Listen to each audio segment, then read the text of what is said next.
right. So before I start talking about geoing, I thought I would motivate it a little bit.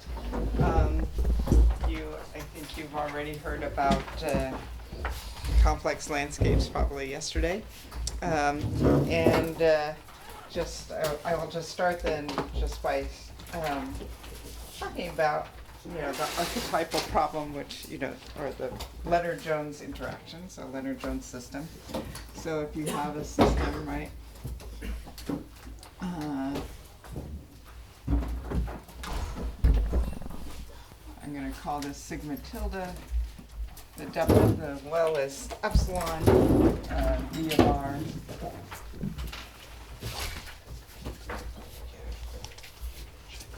Is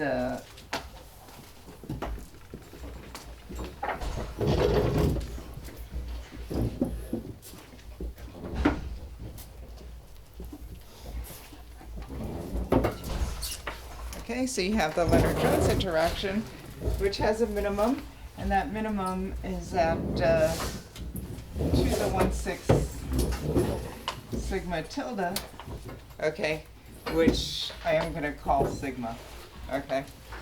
So this is why I did it. All right, so if we have a system of particles interacting with the Leonard-Jones interaction, and we look at the energy landscape, right, in configurational space, there are e to the order n minima. And did anybody go through the argument yesterday for why they're e to the order n minima? No? No. Okay. So so this original argument, it goes back to, this is an old argument going back to Stillinger and Weber.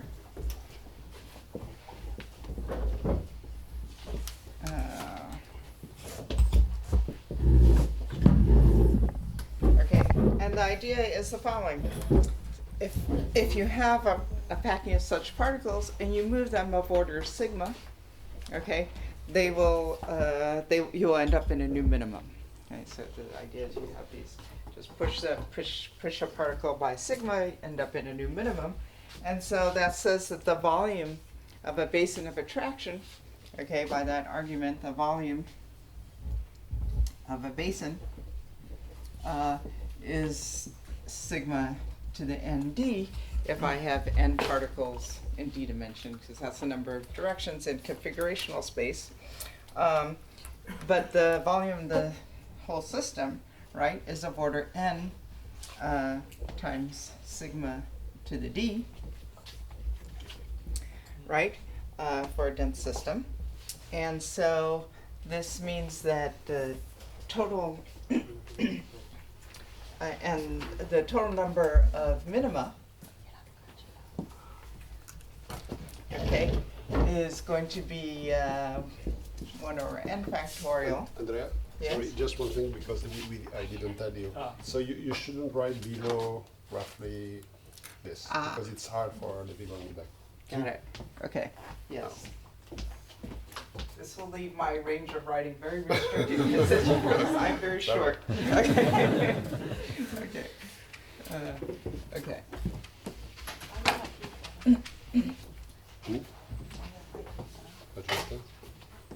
If you want, I can draw the line so that's easier. That's helpful. Yes. No, it's straight. Straight enough. Okay. All right. So the number of minima, right, will be, they're identical particles, right, but we have v over sigma to the d, right, to the n power. And that is then going, that's of course 1 over n factorial n. And that gives, so that the log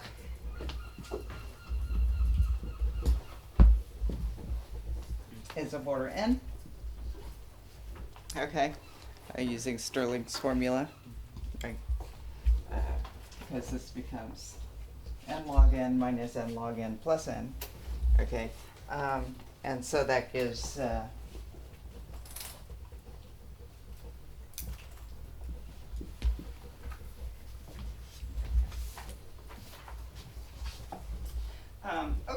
So, so that's a lot of minima.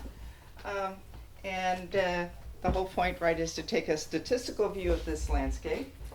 We want to understand the properties of the minima. We want to understand something about the barriers. We want to understand something about, you know, how the barriers depend on the energy of the minima, all these kinds of things, the saddles. And the whole idea of jamming is that it's the study of the properties of the minima, okay, of the landscape, for systems with a specific class of potentials, okay? And that potential, those potentials are,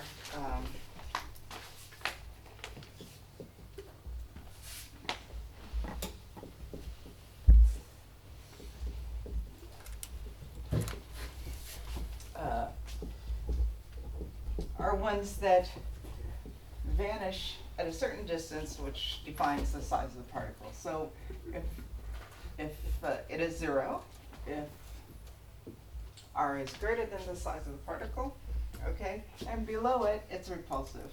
So to some alpha,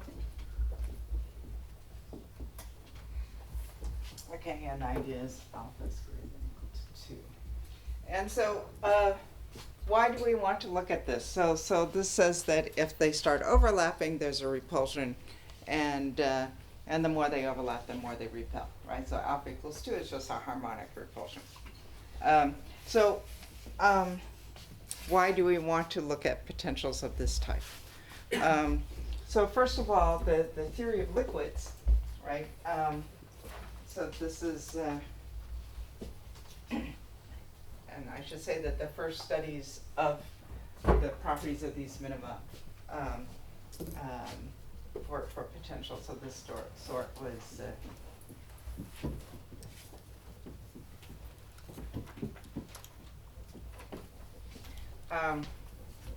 so the theory of liquids, which is this theory of Weeks, Chandler, and Anderson.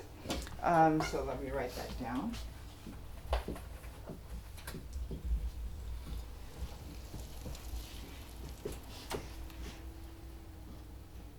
They had a few papers in 1972, very nice papers, a series of papers. It says basically that the role of attractions is to hold the system at a high enough density, okay, so that under pressure, it will, the properties are determined, they will be, so that the system will be experiencing the repulsions, right? So, you know, if you, for example, looked at the system and say, okay, at 0 temperature, everything would want to be exactly at the minimum. If I apply some pressure, right, then I will be on the repulsive side of this minimum. Okay, so the idea of WCA was to say, all right, let's look at, let's take let me just draw it here. I can take this potential, I can cut it off at the minimum, okay, and then just shift it up by epsilon, so I get a purely repulsive potential that vanishes at sigma, okay, and that is the WCA potential. Okay, now this one, because it is just the same thing truncated at the minimum, okay, you can see that this is harmonic near this point, near the onset of overlap. Okay, and that is exactly the jamming potential for alpha equals 2. Okay, so so that's one motivation. A second motivation is coming from granular materials, where you have particles that are elastic, okay, with some modulus, and now if you pack them together, okay, so that they start deforming each other, again, that's sort of getting beyond overlap, so that they're actually pushing into each other, okay, then there's a Hertzian interaction where alpha is 5 halves. Okay, so these are the two cases that we normally look at, alpha equals 2 or alpha equals 5 halves. So one is the motivation comes from liquids, and the other one comes from granular materials. Okay, and indeed the idea of jamming And the jamming transition, which I'm going to tell you, it's a second order phase transition, and the idea is that this can tell us about the behavior of a very wide variety of systems, right? Ranging from liquids to granular materials. Yeah, great. Yeah. Granular material would be more like hard sphere, so a potential stuff not quadratic but steeper. Yes, that's right. So the WCA is quite a bit steeper. It starts out quadratic, but it becomes quite a bit steeper, right? But the argument sort of basically is that if you have a critical point, so this has always, so I have to say this is not a complete argument because we don't have a renormalization group theory for jamming, okay? But the idea is if you have a second order phase transition, then that governs the properties. And so yes, even though it does get steeper quickly, going like 1/r to the 12th, let's concentrate on the behavior right around this point, which is, and it's when the particles are just barely overlapping, okay, that you see the properties of the jamming transition. That's when the jamming transition. Okay, it's the onset of overlap of the particles. Okay.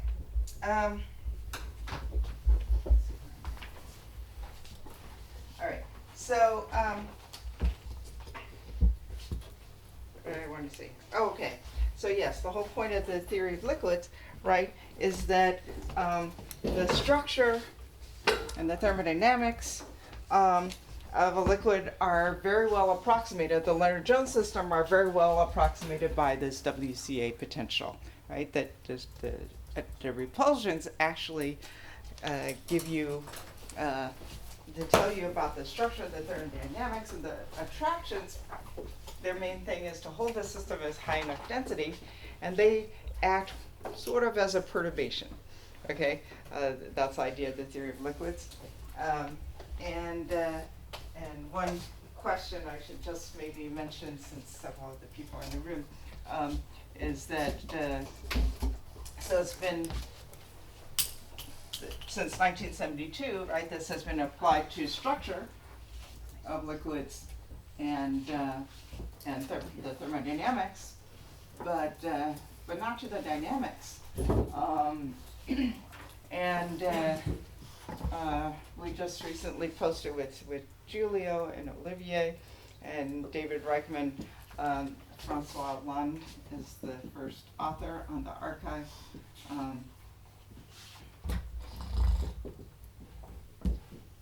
Showing that in fact the dynamics slowing down near the glass transition are actually very well captured by this structure, and it's and that relation between the structure and the dynamics is very similar for both the WCA and the Leonard-Jones. Okay, so even for the dynamics, this is not a terrible place to start. Okay, so.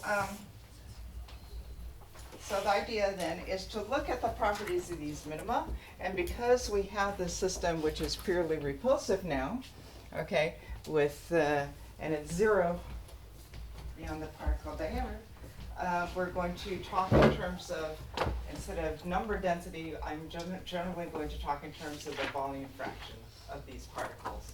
Okay, so I'm going to talk in terms of, there really is not much room for people who are very short here.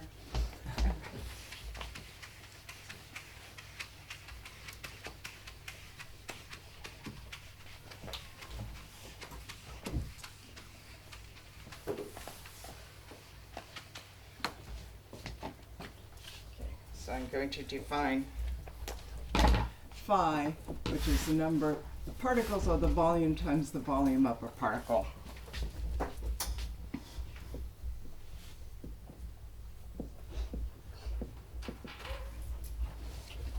Okay, so you can see that if the particles are not overlapping, so, let me say, okay. if I'm at low density, right, so that the particles are not overlapping, if I look at the properties of the minima, okay, then the minima of these kinds of spheres, okay, I'm going to call them ideal spheres. The reason why I call them ideal spheres, they are soft spheres. I also say ideal because they have no friction, and for later when we think about granular materials, we will worry about friction. Okay, so you can see that the energy minima of these systems are exactly the same as those of thermal hard spheres. Right? If I take thermal hard spheres and look at the energy minima, they are identical. So the hard sphere potential, of course, it's 0 if R is greater than sigma, and it's infinite if R is less than or equal to sigma. And this is why, because these ideal spheres are so similar to hard spheres, okay, that this is also a good starting point for understanding colloidal systems, okay, which are, well, approximated by hard spheres. Okay, so that's sort of the range of systems that eventually that we are interested from real glasses to colloids to granular materials. All right, so any allowed hard sphere state, right, of thermal hard spheres is going to have, of course, an energy of 0, okay? The energy contribution is 0. The free energy, of course, is not 0. There's entropy, but the energy is 0, and so it's a global minimum of the system, right? And that's the same and soft spheres, and it's also going to be a global minimum of the equivalent or the similar soft sphere system at that same density, okay, in that same configuration at zero temperature. Okay, so that suggests that let's start out by just looking at then the properties of thermal hard spheres. Okay, so I'm going to start out. So what does that look like? Okay, so I can write the pressure, so we can look at the equation of state, the pressure versus volume fraction. And that looks something like this. The equilibrium diagram for hard spheres has a fluid branch, right? Initially, of course, at low packing pressure or pressure, we have just the ideal gas, so it's linear, okay? And then you come up, and there's a first order coexistence line between the fluid and the crystal, and then you have the crystal, and that diverges at some point. Okay, which I'm going to call phi cx for the crystal. Okay. So if we look along, I'm going to first focus on this crystal branch. Okay, so this is about in 3 dimensions. This is about 0.545. Okay, is the endpoint of this. This is around 0.51, I think. Okay, so so if we just look along this crystal branch between 0.54 phi and phi cx, right? Of course, all states in this ensemble have an energy of 0, and there's just one large flat minimum that dominates their properties. And I just want to point out that, you know, every university with a physics department, right, teaches a course on the properties of the perfect crystal. Okay, spend a whole semester on it, or okay, many places even a year, and it's something that doesn't even exist in principle except at 0 temperature, because as soon as you get to non-zero temperature, right, you start having defects, and so, you know, why do we spend so much time on it? And the reason why we spend so much time on it, even though it's just this platonic ideal of a state, right, is because the properties are very robust to disorder. And so what I'm going to do is I'm going to just follow that tradition, okay, and I'm going to first just look carefully at the properties of the crystal, okay, and then we'll go to disordered states after that. All right, so now the useful thing here, right, is to imagine then staying on this equilibrium branch and compressing, raising the volume fraction very, very slowly until, always staying in equilibrium, right, until it diverges, until the pressure diverges, okay? And the pressure is going to diverge at the densest possible packing that you can have of hard spheres, right?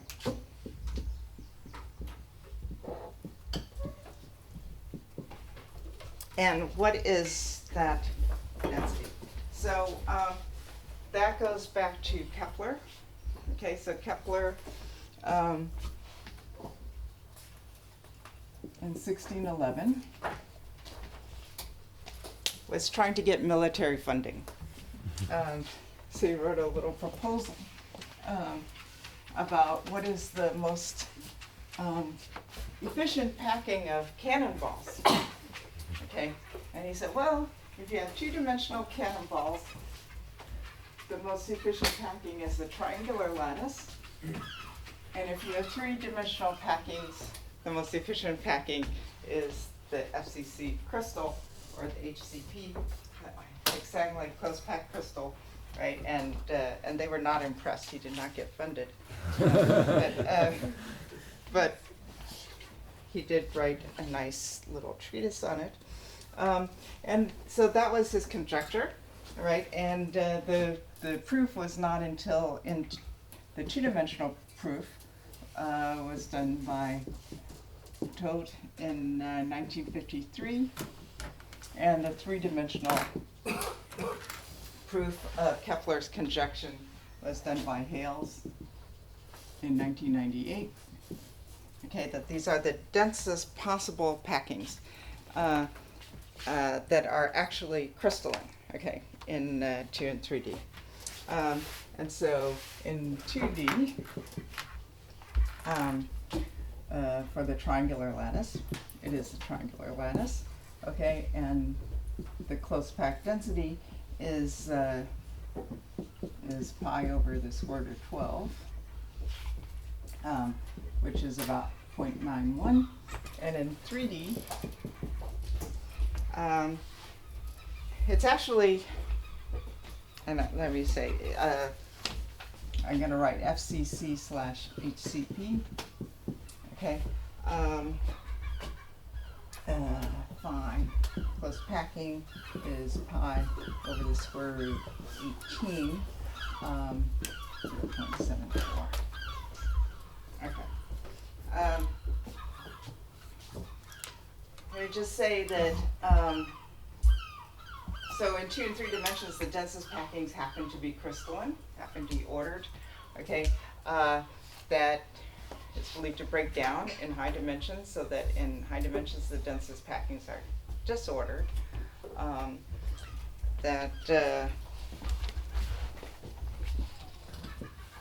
There's a nice review of this in by Torquato and Stillinger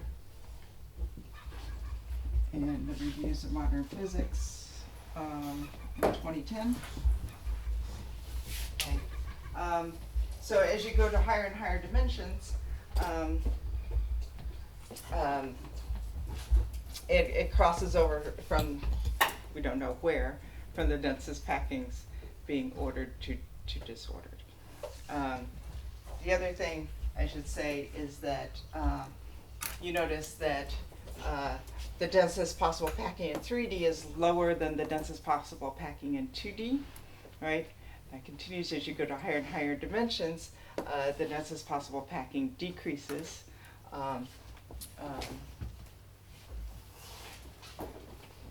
And Francesco, are you talking about that?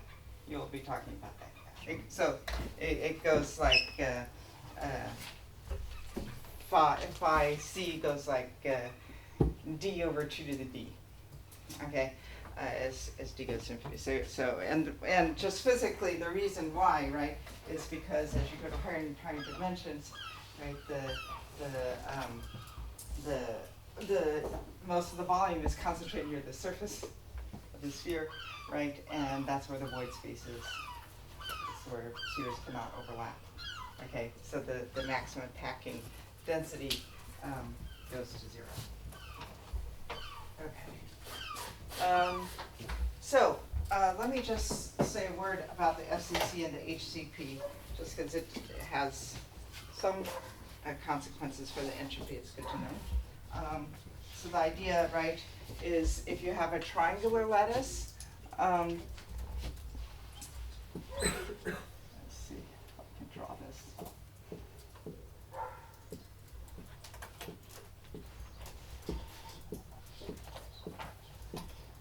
All right, say a triangular lattice. I like that.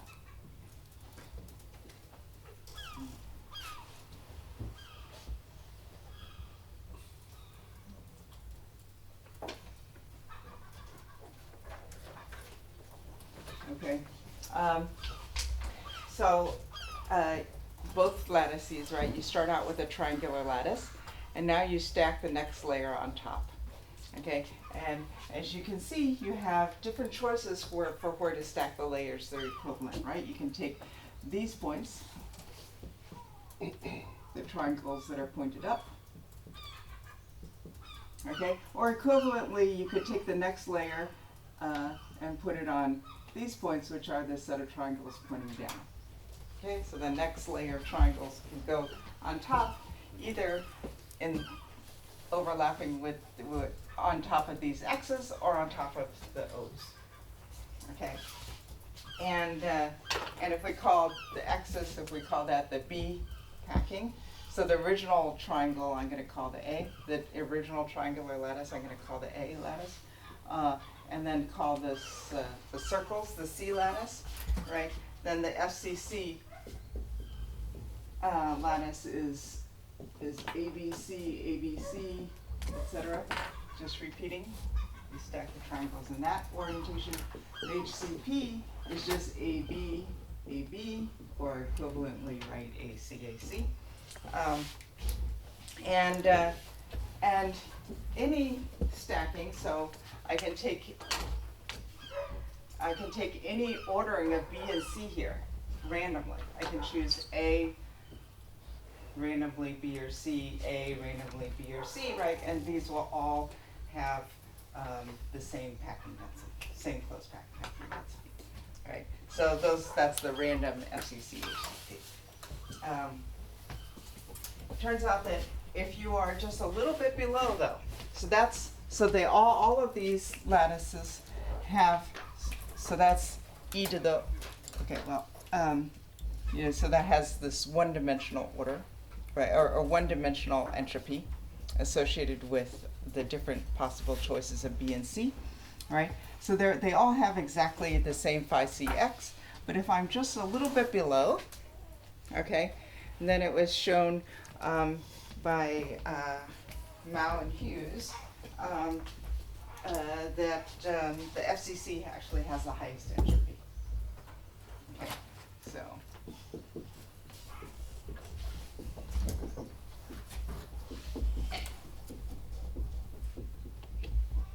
And that was,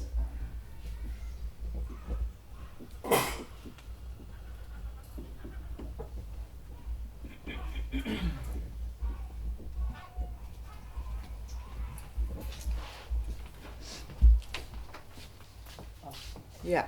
Can I say? Yes. In 8 dimensions, is it not the E8 lattice that's the closest packing?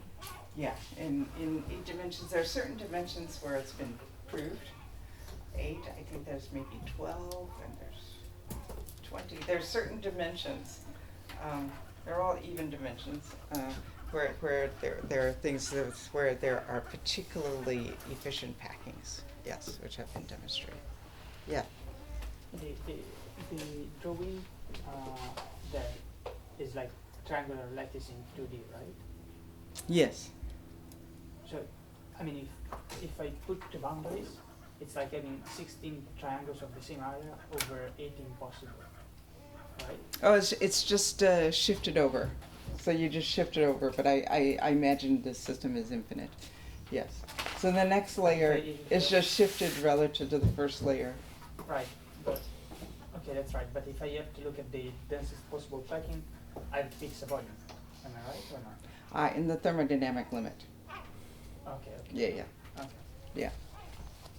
That's right. If you had a finite system with hard boundaries, then you might. Okay, thank you. Yes. Okay. Yes. So you said that in higher dimension the densest packings are disordered. Is it known, or is it that we don't know crystals that are better than the best disordered packings?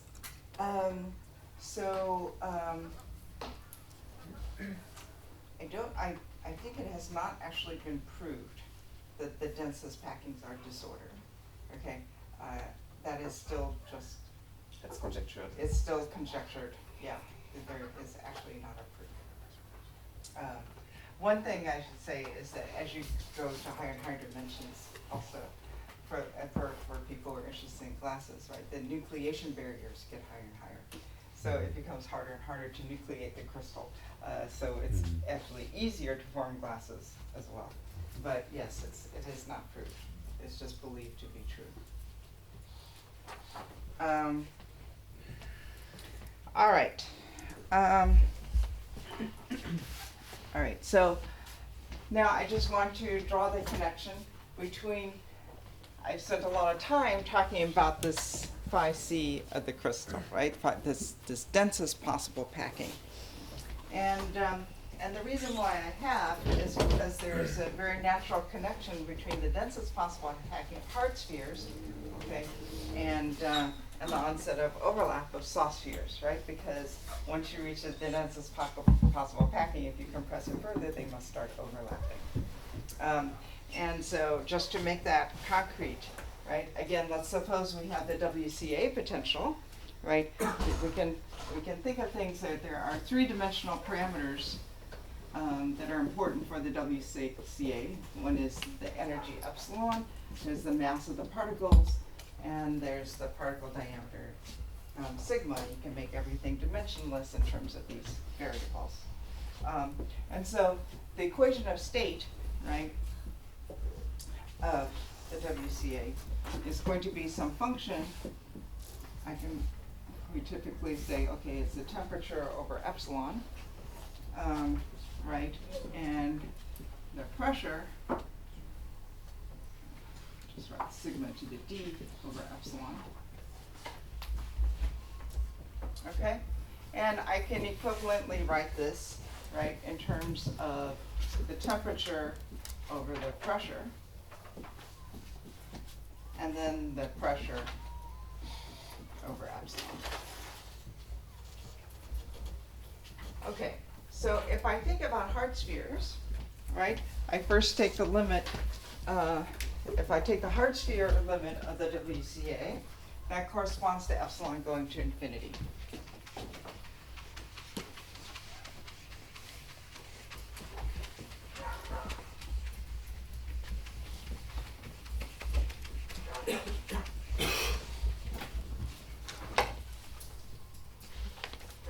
Okay, so hard spheres, first epsilon goes to infinity, okay, then this argument goes to 0, okay. If I now take the pressure going to infinity, so I'm approaching now this point, okay, the second argument goes to 0, okay, so, and that's where phi is equal to phi cx. Okay, if I think about soft spheres, or I'm going to call them like these ideal spheres, first I take T equals 0, I look at them as 0 temperature, suppose, okay, I look at them at 0 temperature, which I am anyway because I'm interested in the properties of minima, right? If I look at it at 0 temperature, then this first argument goes to 0, okay? And now if I look at them at 0, and if I have soft spheres, I can be above the onset of overlap, right? I can have them overlapping. But now as I go towards 0 pressure from the high pressure, from the non-zero pressure end, okay, the second argument goes to 0, and I end up at basically at the same point that I have for hard spheres. Okay? Okay, and this is this. So these two things become the same. Okay, so the infinite pressure is the highest possible packing for hard spheres, but that's where the interesting things start for soft spheres. Right, that's when they just are in contact, and as I squeeze further, now they start overlapping. And that is the region, right? Remember that the theory of liquids says becomes interesting. Okay, is when things are actually overlapping. And so that's where we want to look. And that is really the advantage of ideal spheres over hard spheres, is that for ideal spheres, you can look at what happens above overlap. Okay, whereas for hard spheres, you cannot. So ideal spheres are really a better starting point for understanding glasses. Okay, real glasses, like Leonard Jones, for example, of glasses. Okay. Sorry,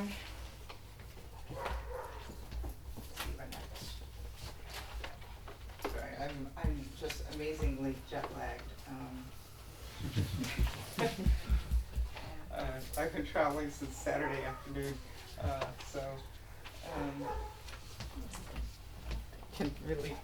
I have to have my notes here to remember what I'm doing.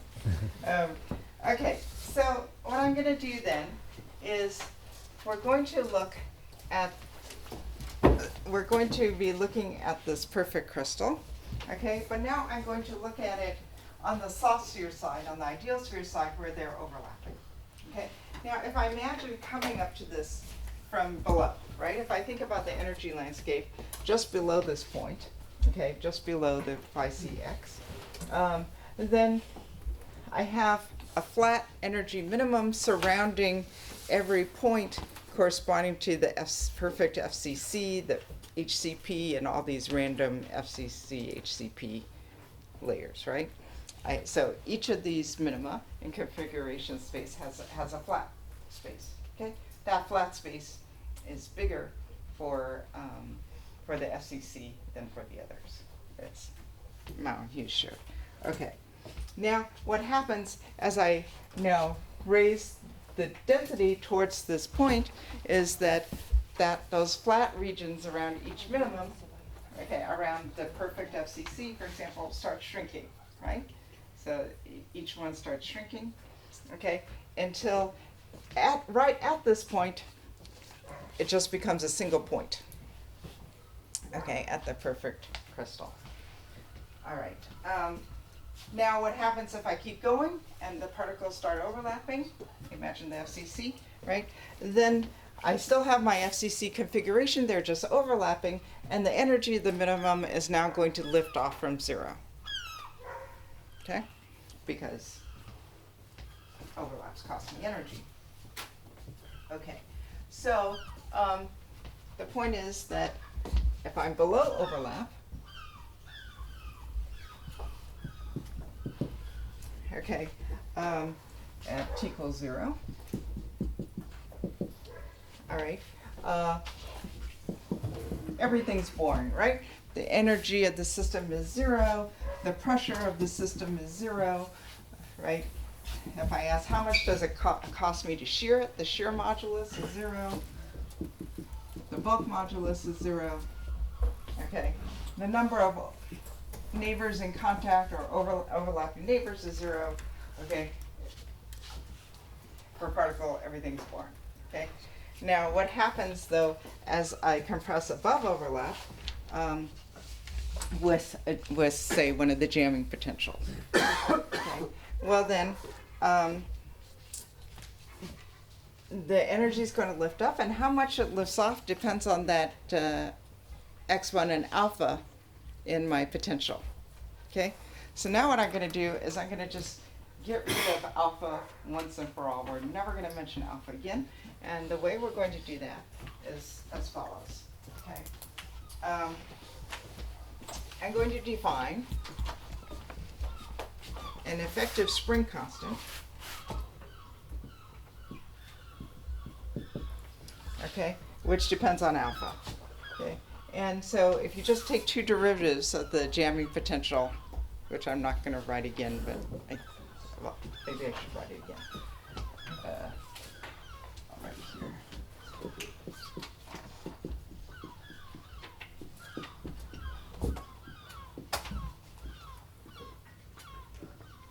Okay, it's 0, of course. Okay. If I take two derivatives, okay, I'm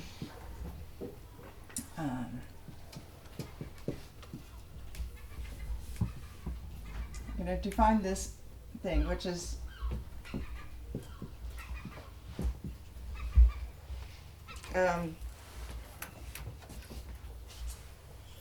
there's a difference between packing fraction and overlap, but it's very similar. So delta phi is phi minus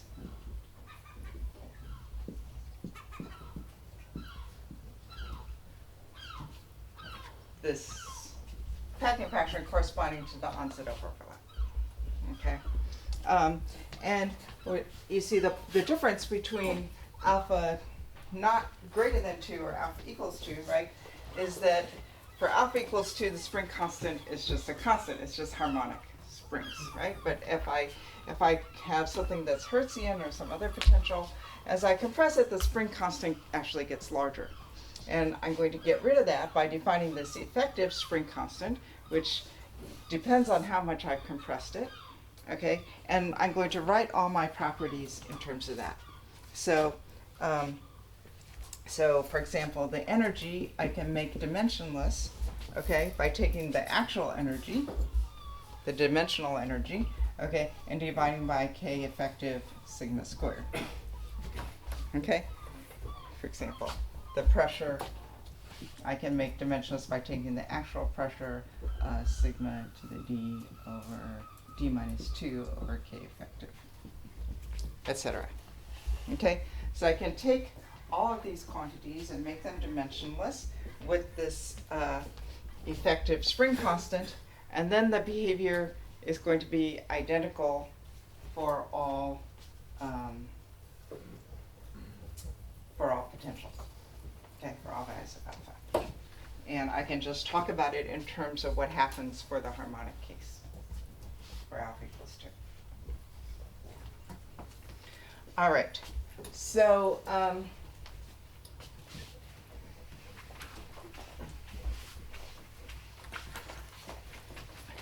so what do these quantities look like?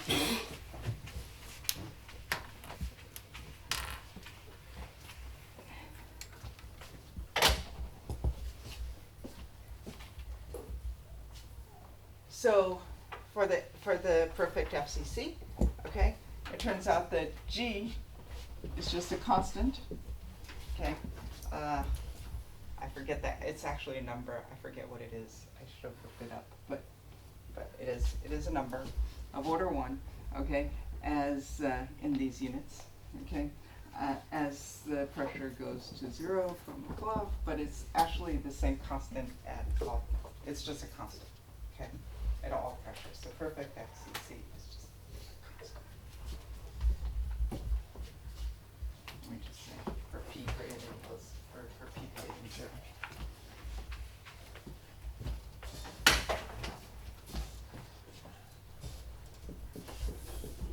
The shear modulus is also constant. Okay. What is the packing fraction? The packing fraction, the equation of state rate becomes the amount of overlap is scales as the pressure. Okay. Why? Because remember, for springs, F equals Kx. Okay, so now K is 1, F is equal to X, right? The force is proportional to displacement, so the overlap is proportional to the pressure. Okay, the energy, right, which is the stress times the strain, is going to go like P squared.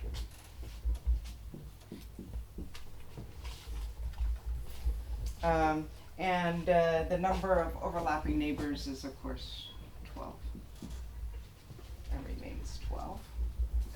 compress it. And the last quantity that we like to look at is the density of states, the density of vibrational modes, okay? And this, since all of you have taken this class that's taught everywhere about the perfect crystal, right? We know that this has the Debye form, right? That this goes like omega to the d minus 1.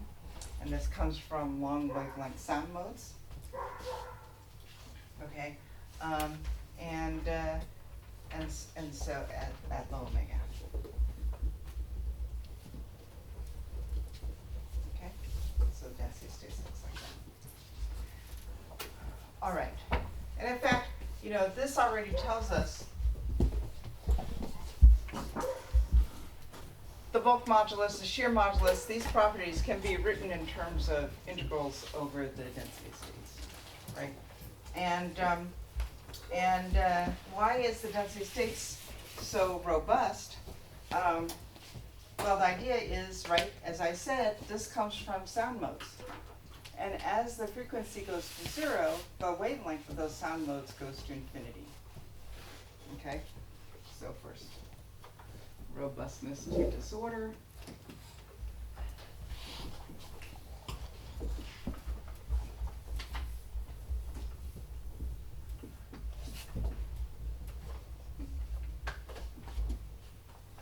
So this is the wavelength, the sound goes, and so if I have some disorder in my crystal, okay, that's all going to be washed out on the scale of the wavelength of sound. Okay, and so all the system sees is that it's an elastic medium on that scale. Okay, and that is why this thing is robust for all, even for crystals with some disorder. Okay, it's a universal. This is a universal law, and that universality does come from actually having a diverging length scale, which is the wavelength of sound. Okay. All right. So that's what happens here. Okay, for the crystal, and we got that by looking at the hard sphere phase diagram, and then recalling this equivalence that hard spheres at infinite pressure are soft spheres on the verge of overlap, and then looking at what happens beyond overlap. Okay, so I can do that for the crystal, right? But I can do that for any ensemble of states, right? I can look at any ensemble, and the natural ensembles of interest to us, right, are the ensembles corresponding to glassy behavior. Okay, so then if you look at the glass transition of hard spheres, right, you see very different behavior. Let me switch to a different color. Okay. Francesco probably already talked about yesterday. Right, but if you imagine going beyond this thing, okay, so now I compress the system rapidly enough so that I cannot nucleate the crystal, so I cannot go through this first order transition to the crystal, right? Then you can follow along a non-equilibrium branch, okay? Depending then on how quickly I compress my system and raise the packing fraction, I can fall. So this is nearly equilibrium. This is equilibrium, except I'm not allowing crystallization.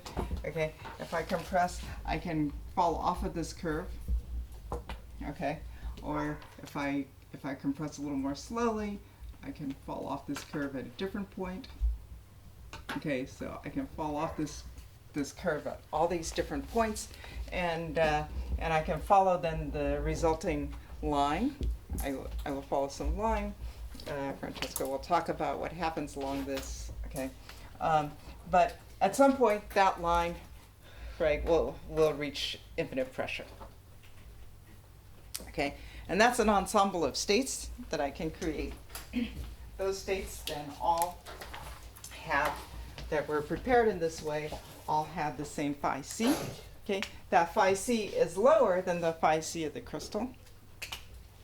Okay, but of course that's the endpoint where pressure diverges for hard spheres, and so now I can look at what happens for soft spheres at that point and go beyond that and compress beyond that. So I take the hard sphere configuration that I get at all these hard sphere configurations that I get at infinite pressure, turn them into soft spheres, keep compressing, okay, and look at what they do.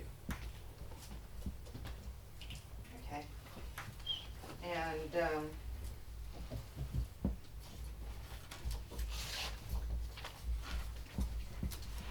all right.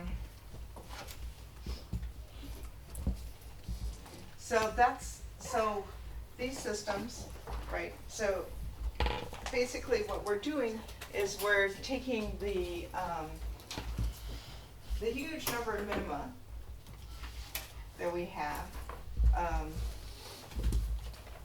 for example, and we're sort of sorting them.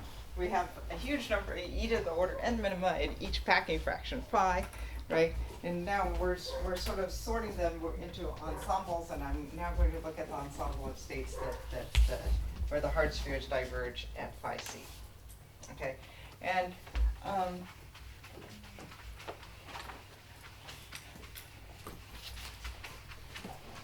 one of the things that I'm going to be talking about towards the end, right, are distributions of these behaviors. I'm going to first talk about the mean behavior, okay? So I'm going to talk, I have all these states, they all start overlapping at phi c, and now I compress them. I'm going to talk about what they look like on average, okay, the average behavior that you get from compressing this whole ensemble, okay? But of course this ensemble has a distribution as well, okay? And I'm going to talk about those distributions later. And if you think about it, we have this enormous number of minima. You know, the global minima, they look pretty much the same for the crystal, okay? But for, you know, just basically this one largest minimum near phi cx corresponding to the FCC sort of dominates all the properties nearby, and so and that is, you know, why we see the crystal, and it has such robust properties, right? But for these disordered states, each local minimum can be different, okay? And so I'm going to first, and one of the things that we're very interested in is this distribution. And what that distribution gives us is something that we call the malleability of disorder. That disorder allows for much, much more variability in the properties, okay? And it not only on average, but especially when you get to very special ensembles corresponding to the tails of the distributions, okay? You can get even more interesting properties there. Okay.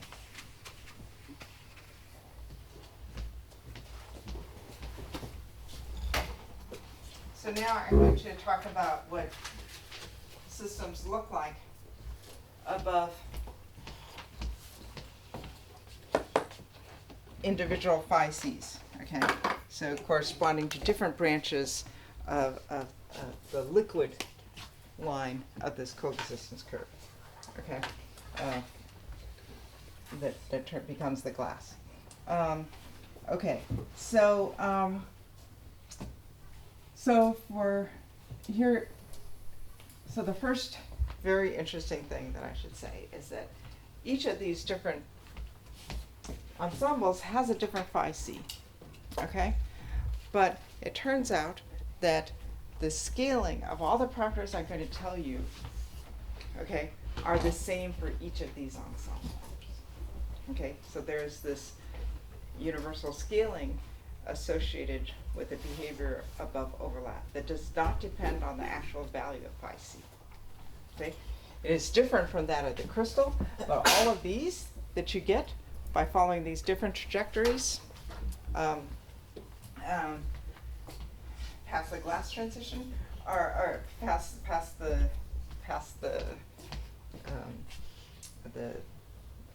onset of the crystal. So you see, I'm avoiding the nucleation, following the fluid branch. They are all the same. Numerically, as far as we can tell, okay, even the prefactors are the same.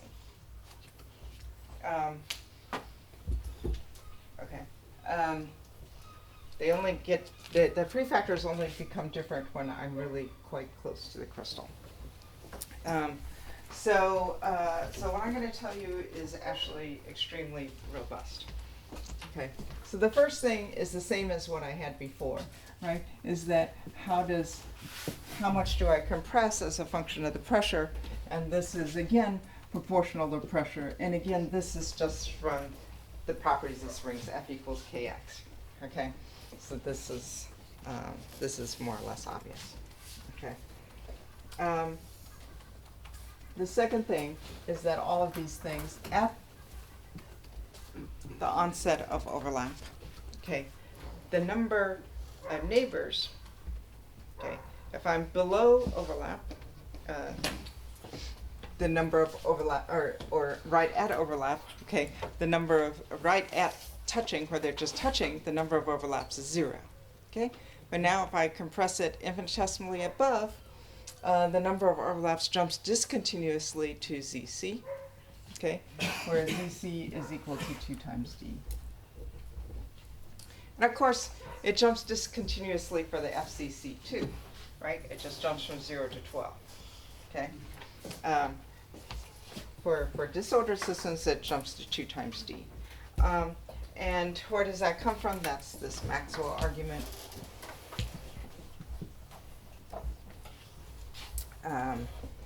So many people don't realize that Maxwell, and of course, in addition to his Maxwell's equations, he founded a field of mechanics that is still going strong, mainly in mechanical engineering departments. Okay, but there have been engineers working on this continuously since Maxwell developing these ideas. So the idea is the following: if I have n spheres in d dimensions, okay, and I want them to be in mechanical equilibrium, the number of degrees of freedom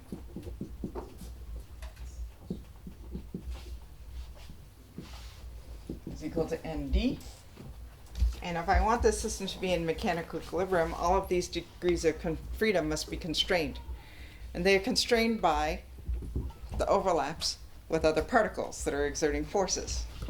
Okay. And so how many overlaps do I have? That's the number of constraints. On average, I have z per particle. So on total, I have nz over 2, because each one is shared between 2 particles. And so you can see that I can be stable.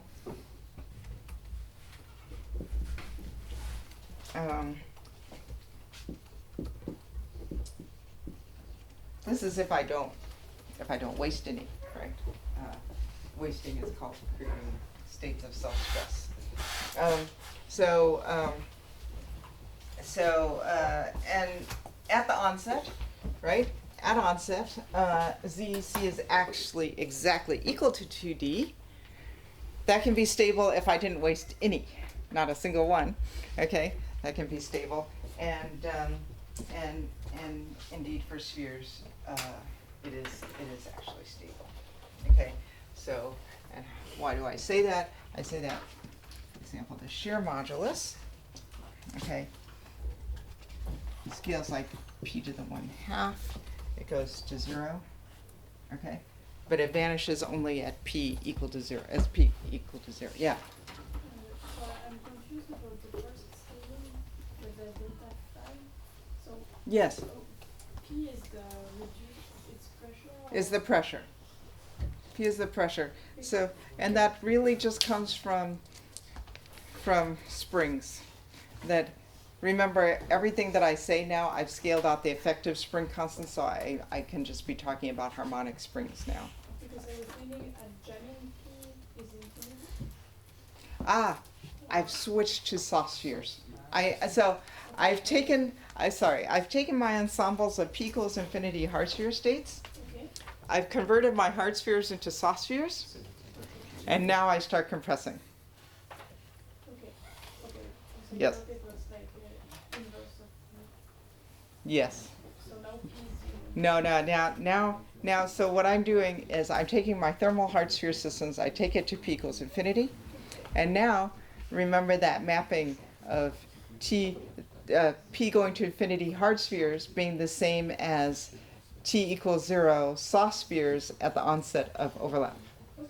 And that's what I'm doing. So I'm taking this thing, I'm converting it into a 0 temperature soft sphere system, and now I'm compressing it. And the reason why I'm doing that is because these are the minima. These are the energy minima of this system, 0 temperature.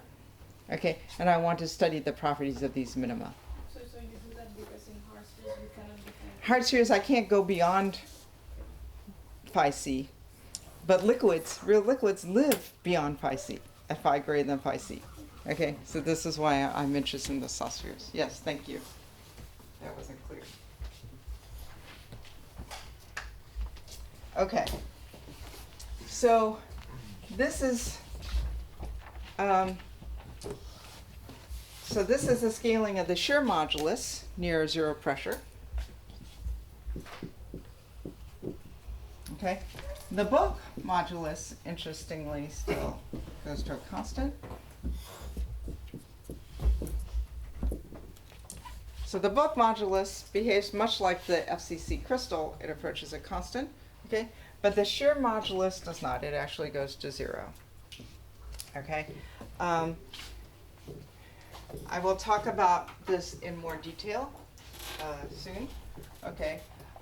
But the number of contacts, if I define delta Z, is equal to Z minus ZC. So as I keep compressing, okay, I can develop more contacts between the particles now, okay?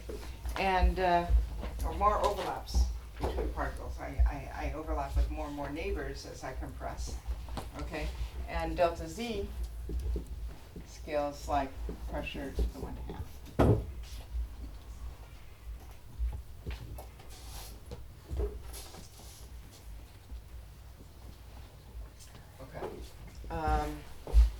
So, you look at this, okay, and now let me compare the crystal,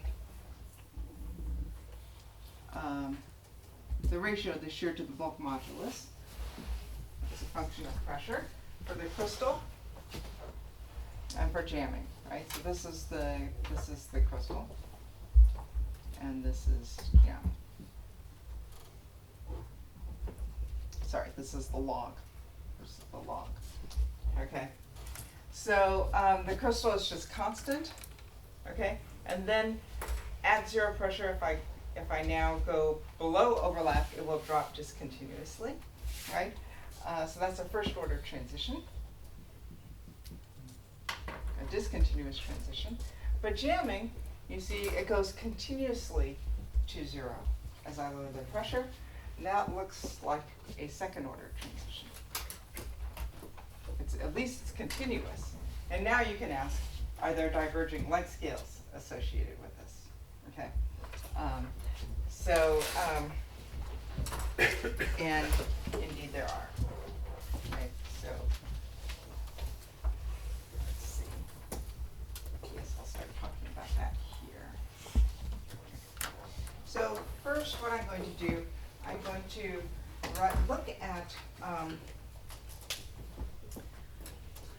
look at the harmonic expansion around the minimum. So I'm going to imagine small fluctuations around this minimum, small perturbations around this minimum, okay, to harmonic order.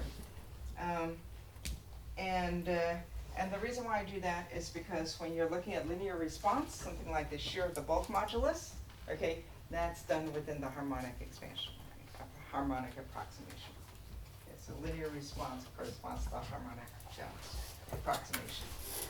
In the harmonic approximation, I can write the increase of energy. So I have some energy at my minimum. Oh, I just forgot one thing, which is, let me write one more, squeeze it in here. The energy of the system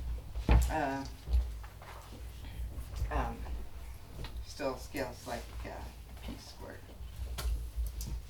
because it's still, the energy still scales like the stress times the strain. Okay? So that still goes like P squared. Now you have shear modulus as a fixed Yes, but the bulk modulus has a bigger contribution. okay. Yes, yes.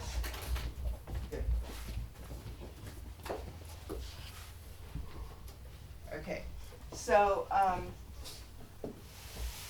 so now I'm looking around the minimum. So the energy of the minimum itself scales like P squared. Now I'm sitting at a certain P. I have my minimum, and I'm looking around small fluctuations around it, and that depends on the displacements of my particles. So this is given by, okay, so there are two terms. One which is the second derivative of the potential, and that is in the direction of the spring. This is central for springs. So if I stretch or compress, okay, so if my I look at the component, so let's just say delta R, let me just define some things. So Ri, Rj are the equilibrium positions. So at the minimum, okay. Okay, Rij is Ri minus Rj, okay. And delta Rij, okay, is the displacement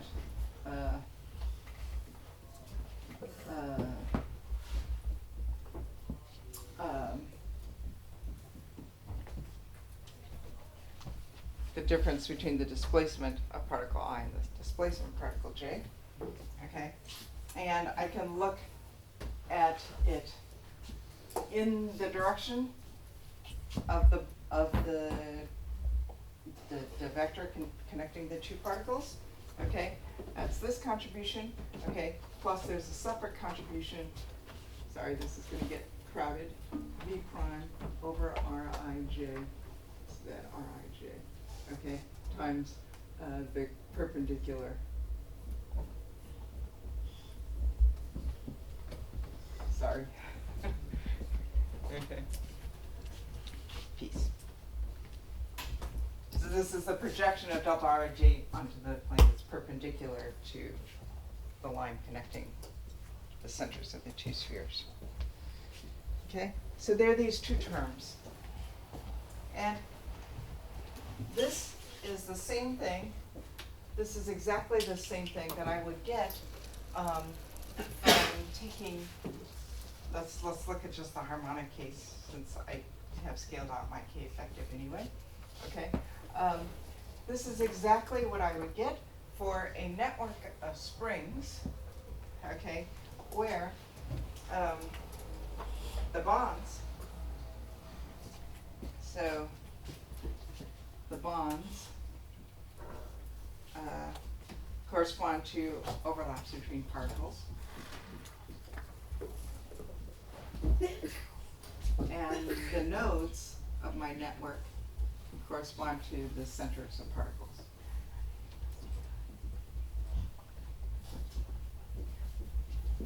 Okay.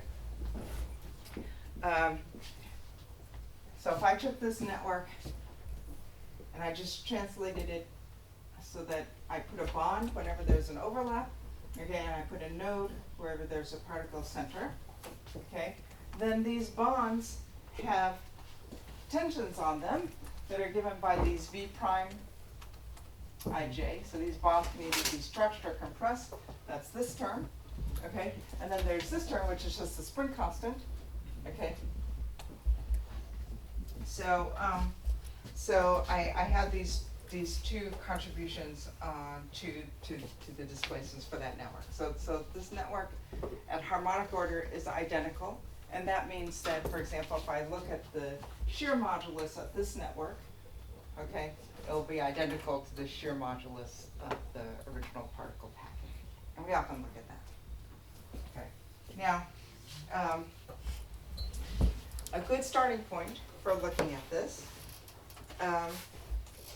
is just to drop this term. Okay, so if I drop this term, this is called the unstressed system.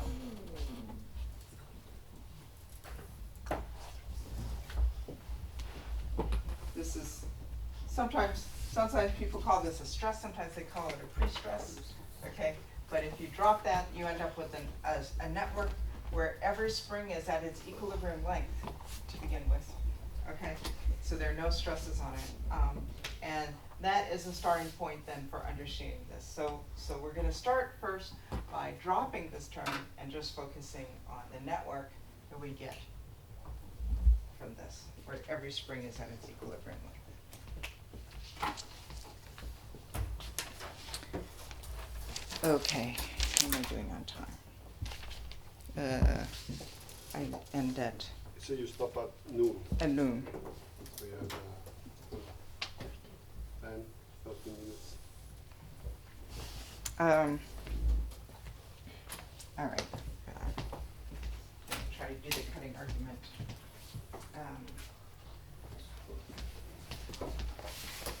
So now,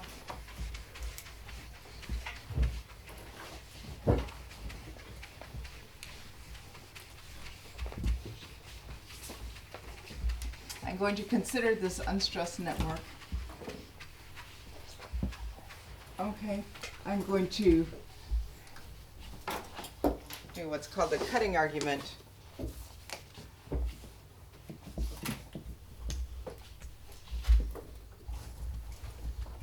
This is due to Mathieu Viart.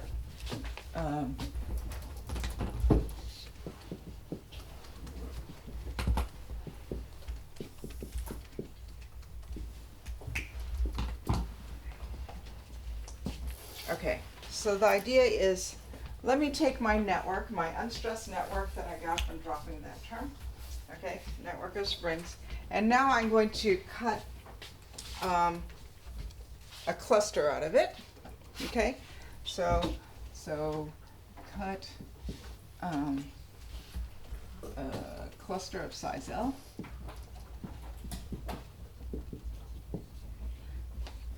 Okay, from this network. I'm just going to cut out a little piece, okay? And I'm going to ask whether this piece of it is rigid, okay? So it is rigid. I can now just redo the Maxwell argument just for this piece of the network. Okay, so I imagine a little piece of the network that I cut out, which is L on the side, okay? And it is rigid if the total number of edges in my network are bonds, okay, minus the number of degrees of freedom, okay, plus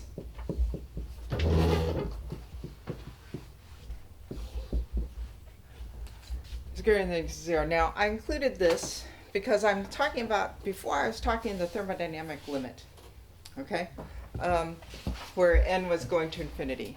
Okay, so this term is going to infinity, and the number of contacts or the number of overlaps or the number of edges in my network, okay, these are both going to infinity, and so this piece really didn't matter. This is the number of global translations and rotations, which are free, right? I don't care about constraining the number of global translations and rotations.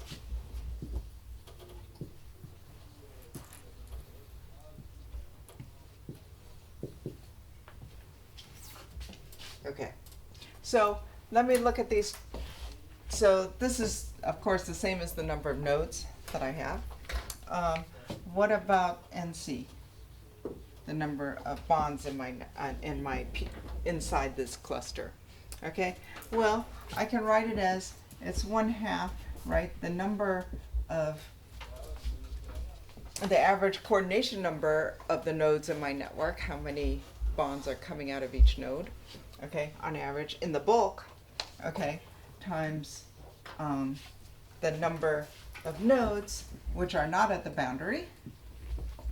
Okay, so this is the number of boundary,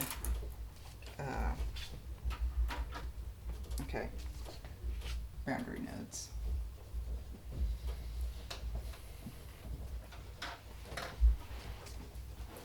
okay? Plus, I can have a different coordination number at the surface, okay? And times the number of nodes I have at the surface. Okay. So I'm gonna I'm gonna say, well, the number of nodes scales like L to the D. Okay? So I'm gonna just say it's 2 times some constant. The 2 is just to get rid of these stupid 1/2s. 2 times some constant, right, times L to the D. Similarly, the number of boundary particles is going to be 2 times some boundary number, okay, times L to the D minus 1. Okay, and I'm going to then define a constant here, okay, which is, and Z is going to be bigger, I call it Z tilde.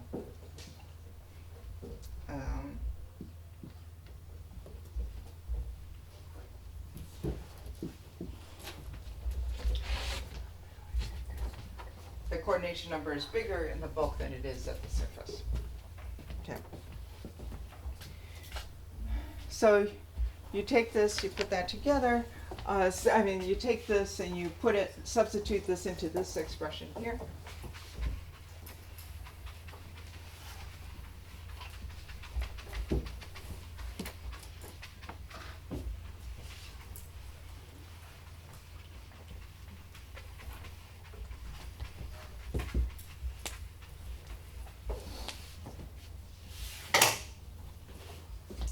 Okay, and you get A D minus 1. I'm going to factor outside, and I end up with Z minus 2D times L to the D minus 1. Times L. Okay, minus C. So this is coming from the bulk, and this is coming from the surface.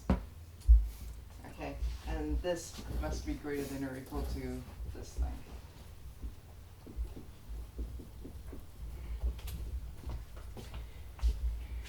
Okay, well, this is clearly satisfied, okay?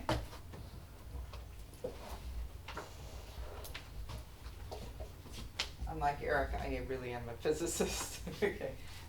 I am so imprecise about all these things, I think mathematicians would run off screaming.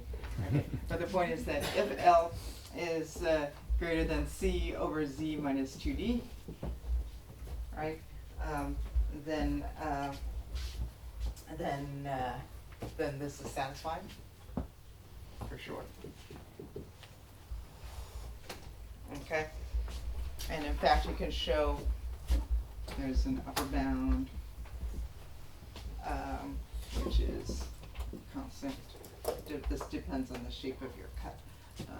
D minus 1 over Z minus 2D, which is, remember, ZC. You can read about that. No, sorry. First author was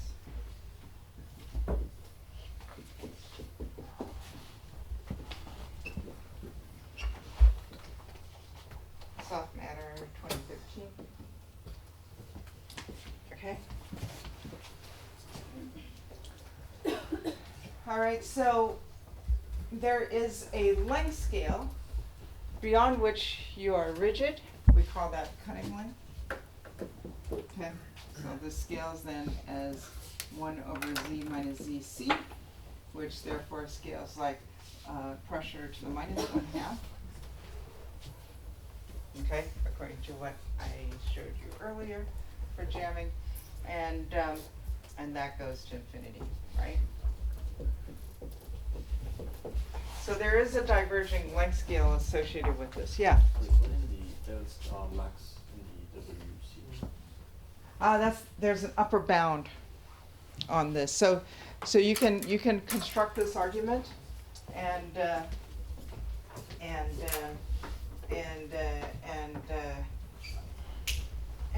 you know, what you get, you know, it's, there's something which depends on how you cut the system, but yeah.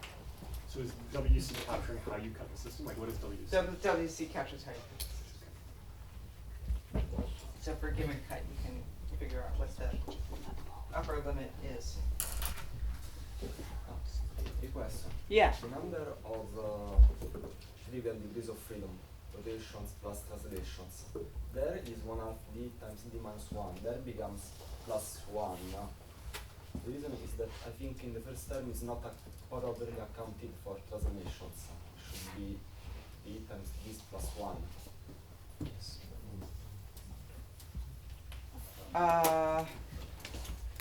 Which this is d times d plus 1? Yeah. Oh, yeah. It's plus 1. It's plus 1, sorry. Yes. D plus 1, absolutely. This is d minus 1 d. So, yeah. Good. Yeah, okay. So this is a diverging length scale. So what this says is that if I cut a piece L, which is bigger than L star, then the system is rigid. If I cut a piece that is smaller than L star, it will not be rigid. It has too much boundary compared to the bulk to remain rigid. Okay? And so as I go towards the jamming transition, and the number of excess bonds that are in the bulk is going to 0, okay? I have to cut larger and larger clusters in order for them to be rigid. Okay. So this is a stability length scale. This is not a correlation length. Okay, it is a stability length scale. I guess I will start out tomorrow by just showing you an animation of this, of cutting this, and what it looks like. Okay? All right. Thank you.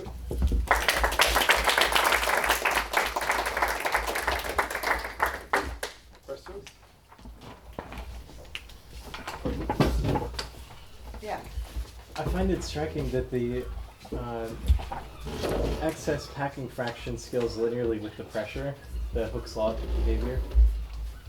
Along with this behavior, is there a simple way to reconcile these two features? Okay. It really comes, yeah.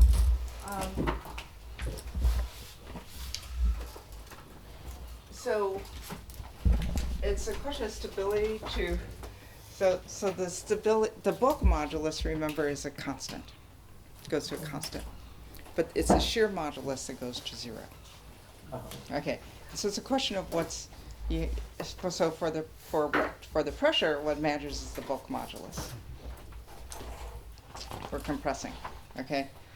Stability is, when I say stability here, is stable to everything, including shear, for example, which is, it's getting less and less stable to shear as I approach the jamming transition. I see. So, I think you can think about it in those terms as a sort of an intuitive way to understand this result. Okay. Other questions? Yeah. I think I missed the relation between the L larger than C divided by Z minus 2D and the L star max.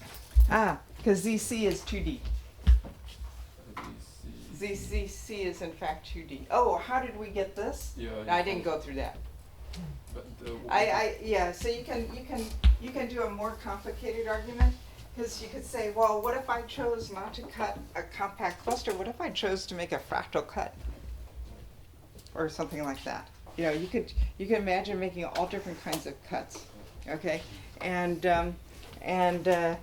this is what we considered. We just dotted the I's and crossed the T's on the argument, and then just, in there. Okay, so that just goes through more of the details. So I didn't go through where this came from. Okay. Other questions? Well, thank you again.